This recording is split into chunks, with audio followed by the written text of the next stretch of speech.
We are once again live streaming. We are here at the New Media Film Festival. We're asking people to introduce themselves. Slide on in. I know we're all very bashful, but it is live streaming, which means naughty words like, if you can avoid those. I'm from Detroit. It would be hard. Bravo. So give us your name and tell us about your project. My name is Manny Fonseca, and I am actually from Final Draft. I'm a sponsor of the event. Well, not me personally, but... And for people who may not know what Final Draft is, this helps screenwriters, script writers, any writer, really, even people who can't write, are welcome to use your software. Yes, absolutely. It is the industry standard, and we cover TV, film, playwriting. We're moving into graphic novels, comic books. So yes, formatting issues, all of that, we cover it. Let me help people understand what formatting issues means. So let's say you have a recurring character named Tim. And TIM is a tough one to type for some reason. It is for me. As I said, I'm dyslexic, left-handed. It's a problem. But you don't feel so bad for me because with Final Draft, I can put in a little code that if I hit a special key somewhere, Tim pops up. And so does Mildred. Actually, it's even easier than that. If you're in the middle of a conversation and you're having a conversation between Tim and Mildred, Tim, it will automatically recognize that if you had Mildred say something, then you're probably going to have Tim say it next, and it automatically just shoots. So as a screenwriter, you can just keep going through a conversation like it's nothing. Wow. And some scripts do look like it's nothing. I guess you've seen a few. Yeah, oh, yes, many. I'm a screenwriter myself, and plus I worked in development, so it's reading and screenwriting is my world. Well, apart from your connection to this, which I find appropriately and surgically, and without actually with forethought, you happen to be appearing right under your logo. I know. That's. And I'm not going to move you from that, but we should probably get a picture. Yeah, that. Well, you know, the higher ups are going to want to see that, so we'll just. All right, we're just taking a picture of him under. I love it. And you have a project here, is that right? No, actually, Just at the bar? No, actually, I brought my friend Juan Cabrera, who is going to moderate the 3D Q&A afterwards, because he actually just finished doing the post-production 3D for Star Trek Into Darkness. Nice. And he works at Bad Robot, so does he? I'd love to meet him. He knows everything 3D. Great. Do you have a card on you? I do. This is a very interesting live exchange, but we love smart people. And we don't want them to fall out of our orbit whenever possible. We are live streaming to you right now. We are at the 4th Annual New Media Film Festival. We're talking to Manny. He's with Final Draft, which has helped so many of the people who've shown up here today be able to articulate their product and craft into a final product. It is impossible to use an upright Royal or a Remington, or Rand Remington like Ayn Rand, except for saying her name makes me want to throw up all over your shoes. Unless you can find one on eBay. That's worth it, for sure. Well, thank you, my friend. Sure, I'm so thank you. glad you came by. Thank you. All right, we'll see you later. We are, of course, once again at the New Media Film Festival. We have plenty of people lined up who want to say hi. These are the filmmakers, these are the directors, the producers, the actors, the people who make these projects available to you through the medium that you use. Whether it's an iPhone, an iPad, whether it's a laptop, even a Windows-based, I'm kidding. I have Windows too. And a Mac. Let's say hi to this next one. We're asking people to introduce themselves and tell us about their project, and we're going to let you jump off the high dive and say who you are and what you're doing. Well, my name is Juan Cabrera. I do post-production. I specialize on the finishing of the projects. Doing Star Trek Into the Darkness in 3D. Yes, sir. That's been the last one. I almost died on it. I almost died watching it. It was... talk about sucking it was just absolutely spectacular. It's a roller coaster. One thing that I was talking to my friends is I've seen the movie more than 80 times altogether, and I still enjoy it. And I think that's a great thing for any movie. The fact that you go with your friends and you're still enjoying it. It's not like, oh my God, I work on that. But it has a lot of energy, and it's been a humongous effort by many people. And I think it came out great. People is liking it, and that's why we do it. No. Do you suppose that now that 3D has become really so spectacular, it's so successful in a way that the average person can really throw on the glasses, they're light, they're not active, they're now passive, passive, meaning they're basically very lightweight Polaroid glasses. I have a 3D flat panel at home, so my life has now been fully and permanently transformed. Do you think all movies are going to pretty much be 3D in the future? I think 3D, like everything else, is a medium to tell a story. And the same way, even today, we choose to tell a story in black and white. I don't think every movie should be 3D. When you make, I think the big choice is what will help the story. What will make the story be better or bigger, or make the audience engage with the story better. And if that's 3D, then fantastic. If for whatever reason you want to do a 2D movie, black and white, with grain the size of golf balls, then if that's what the story needs, then you're game. Well, obviously you like the 3D thing. I mean, I like movies. I like post-production. That's what I've been doing all my life. Life took me into many directions, and for the last few years it's been 3D, and I'm loving any minute of it because there's so many things that you can test, experiment, and I think there's a lot of things that are left to discover, both telling stories in 3D, engaging with the technology, working out the limitations that some people don't like the glasses. Eventually we'll have glasses free, better screens, better resolutions, and I think it's a very exciting game. Well, I'm grateful that you did what you did, because you made my experience in IMAX, sitting in there, it was not an inexpensive experience, but it was worth every penny I paid because your art is so spectacular. So I appreciate it. Thank you very much. All right, my friend. Thank you so much for being here at the New Media Film Festival. It's a privilege to be here. It really is, isn't it? It is. And that you are also creating the future for how filmmaking is going to be made. So there are many reasons for you to be here today. We're trying. We're trying to do our best. And you're with Bad Robot, is that right? Yeah, I'm working at Bad Robot right now. We vote yes for that. Thank you very much. All right, my friend. Have a great day. Pleasure. Be well. We have yet another as we live stream from the New Media Film Festival here at the Landmark in Westwood, Los Angeles, California. The home, the media capital of Earth being LA.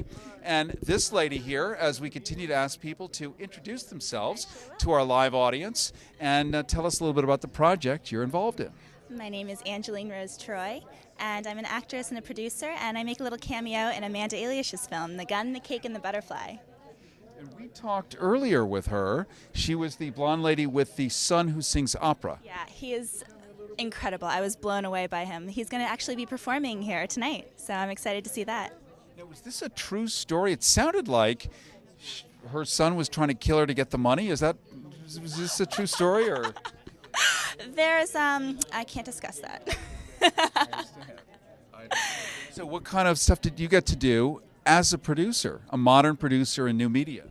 Well, I am not a producer on Amanda's film, but on my own films, I have a couple features out there, and I have a little horror short coming out.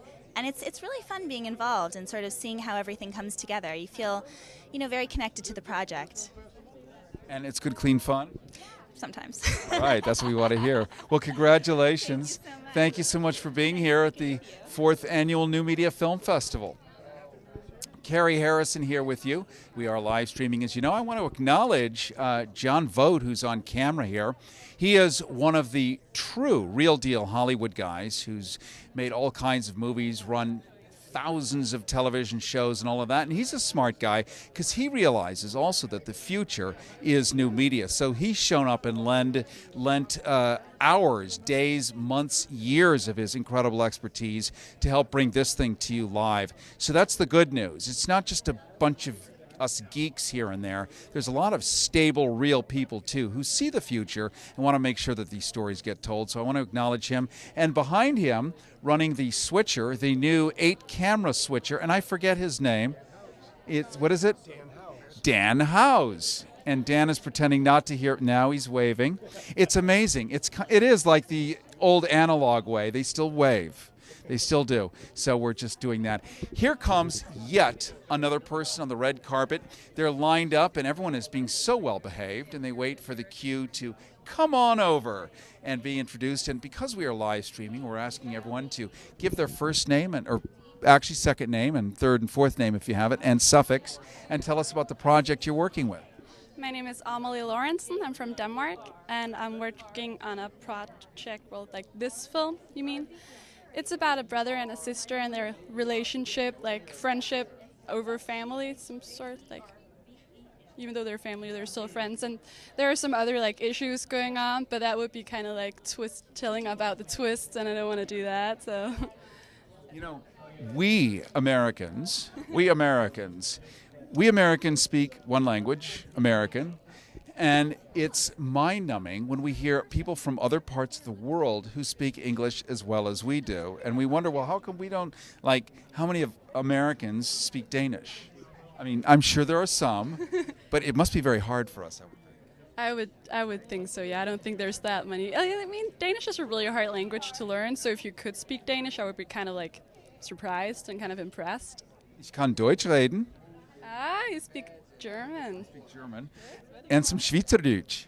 Oh, Switzerland? Swiss German. It's completely useless in Los Angeles, trust me. Absolutely nobody speaks it, nobody understands it. But I like to be able to have that one day a year, which was just now, to do a half a sentence, and I somehow feel complete. That is good. I understand you, yeah. I get that. I would be really impressed if somebody speak Danish. I would be like, oh my god, I know what you're saying. Kringle. Do you know what kringle is? Like it's pretzel? Yes.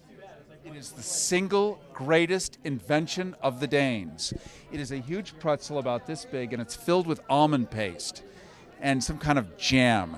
And we eat it as dessert or breakfast or something. But you brought that to the U.S. You did, personally. And we owe you a great debt of thanks. So an equal debt of thanks goes for you being here at the film festival, because I'm sure you had to get on one of them airplanes and come over. Yes, there was one of those involved, I remember. I've tried to block it out, but it happened. I was over in your country. I know this is really interesting to you, really interesting. But 2 years ago, I was at the Klima Forum in Copenhagen, which was the huge green festival. Al Gore was there, the United Nations was there, and presidents of different island and Pacific nations were there talking about global warming and will all the islands end up underwater, and is global warming real or not. And there was about to be a huge movement to actually make a major difference in the world. This is in her country, Copenhagen, Denmark. And I was there, and I saw the 2-minute moment that ruined the entire event. Ruined it, where Al Gore left with his tail between his legs, and the leaders of the different countries didn't get a chance to go in and talk to the United Nations because the UN security blocked everyone and said, leave, leave, leave. A 2-minute event, and I was there witnessing it. And I'll tell you what it is. You want to know? Yes. Yeah, she wants to know. I want to know. And I never get to talk about this. Are you familiar with Fox News? Have you ever heard of Fox News? Yeah, we had about them in school. That was bad. That was really bad. Cameraman's laughing. That's not unbiased. Neither is this conversation. Well, they had 5 guys from Fox News, paid by Fox News to be there, Rupert Murdoch, right, to dress up as vegetables. So you had a carrot, a cucumber, a parsley, something else. And they started to go crazy, and they were screaming and yelling and going nuts. So the United Security Guard saw Vago terrorism or vegetable terrorists or something, and that was the end of that. And because they looked crazy, I mean, imagine a giant carrot running at, it's very effective. And so that was the end of that, and I'm like, that's brilliant. They probably paid $10 to destroy hundreds of millions of dollars worth of all these airline tickets, all these people who've shown up from poor nations, who've never had a voice, who would for the first time be able to say what's really going on, and 5 guys dressed as vegetables in 2 minutes destroy everything. And that was the greatest moment of propaganda I've ever witnessed in my life. That's Denmark for you. How it happens. I lived on a bicycle for 10 days, so that part was good. Yeah, we bike everywhere. It's crazy. Well, we really like you. We like your population. We like your culture. We like your free health care. We like it all. And your quality of life, rated #1 in the world, by the way. I heard. I was really glad that, it was really awesome that when that happened, I moved here. I was like, what? That was not my best decision. Maybe you can export a little and bring it over here. And just so as not to have just a totally self-serving conversation with you, but give us the name of your project again so that people can check it out and know about it. It's called The Days After, and it's a short film. All right, The Days After. Thank you so much. Thank you so much. I really enjoyed it. Yeah, me too. Thank you. Thank you. All right. Cary Harrison with you with Public...